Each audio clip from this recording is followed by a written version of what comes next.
Well, howdy! I bet you a lot of you have been thinking, what's been going on with a diamond in the rough? Well, here she is. The old girl is serving me well. Let's take her for a ride and I will fill you in on what's been happening with the 1978 Lincoln Continental Mark V Diamond Jubilee Edition.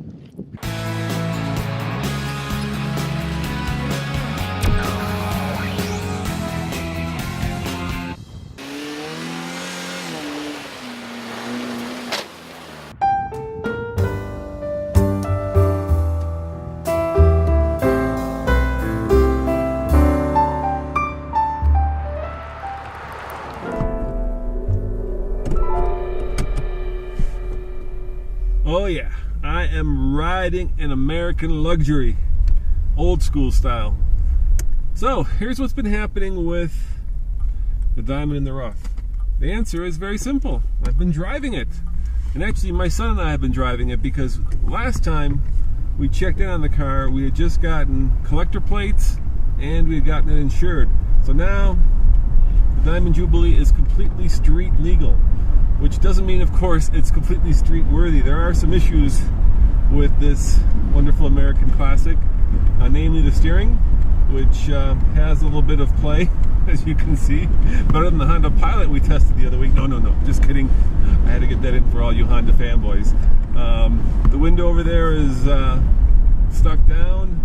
The air conditioner doesn't work, but now that it's gotten cold, it doesn't really matter because you don't really need it. The heater does work. The stereo works, but only the back speakers, and you know, you get used to that. It's nice having music behind your head.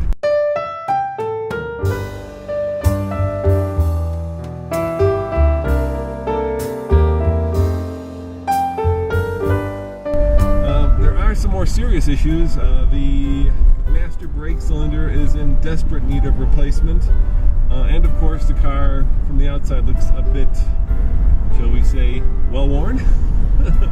But the fact is, we've been driving it, and that's what a car needs. The worst thing you can let happen to a car is just have it sit, as you know by the fact that we let this sit for such a long time. But now that we're driving it, the fluids get used, the car gets appreciated, and it just becomes an everyday driver. And that's great, because, you know, I love driving this thing. It's so much fun.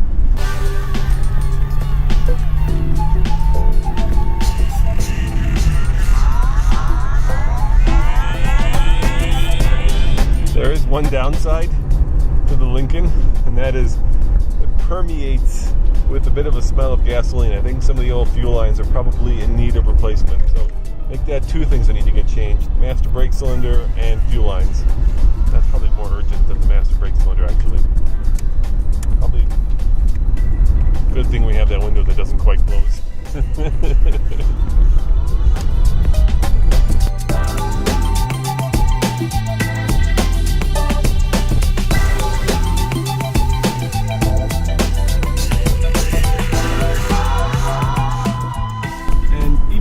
Tatty, it's a bit rough around the edges.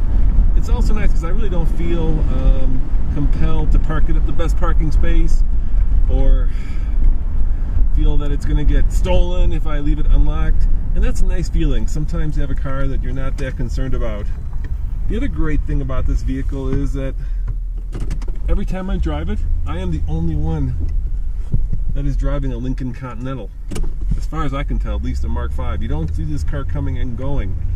Now, the reason we haven't done anything to it in terms of restoration is it's the end of the year, and that means that all the new car models are coming out. So there are a whole bunch of new 2014s that have just been introduced, and I've been out of town, quite frankly. I've been gone more than I've been at home, and there just hasn't been any time to do that. But we plan on getting back and slowly restoring this thing like we promised. It just might be until after the Detroit Auto Show, when we have enough time to get back and actually do some work on the old girl.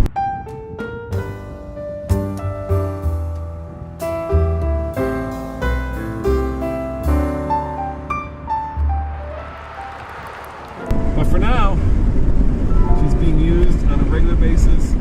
Either me or my son, we're driving it. I don't actually have an everyday driver because I'm an auto journalist. I get a new car to drive every week. So this is my everyday driver at this point. And I love it. I gotta tell you, I love it. Even if I'm passed by new Chevy Equinoxes. Because, you until you ride American style with an old